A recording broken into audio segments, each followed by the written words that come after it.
Sharon was talking about campers and tourists. Those wanting to freedom camp in Christchurch or Banks Peninsula next summer may have to think again. Well, they will have to think again.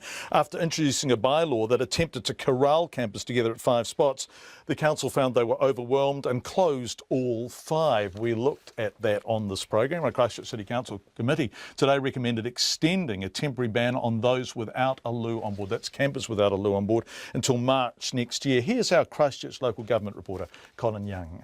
French Farm Bay bore the brunt of last summer's problems, including sewage in the harbour.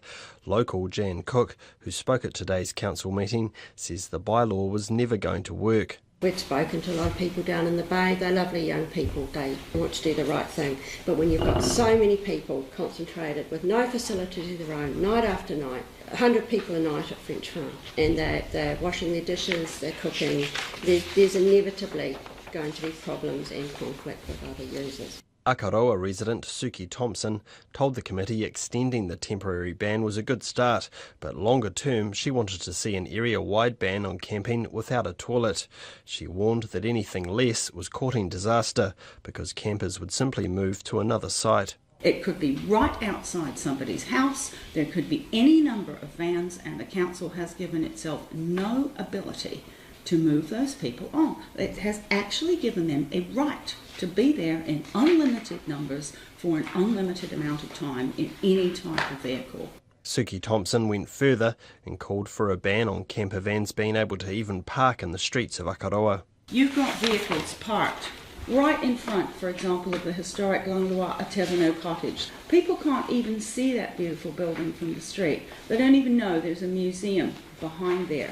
Here's the vans parked in front of our old people's residences, completely blocking their views. Councillor Ali Jones questioned whether the current bylaw could be made to work and whether providing more toilets would make any difference. In some of these areas, there are free facilities available, but a number of freedom campers, excuse me for being so graphic, will basically open the door and crap outside the car instead of actually walking across the car park to a free toilet. Councillor Andrew Turner, who represents Banks Peninsula ratepayers, also backs an area-wide ban on those without a loo on board.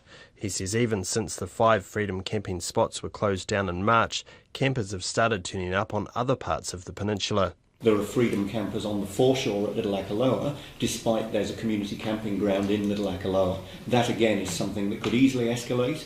And of course, right by the beach is exactly where anybody would choose to be. You've got the $1 million views and you've got the amazing location there, but you're also camping directly in front of privately owned batches. Today's recommendation from the council committee will be voted on by the full council in May.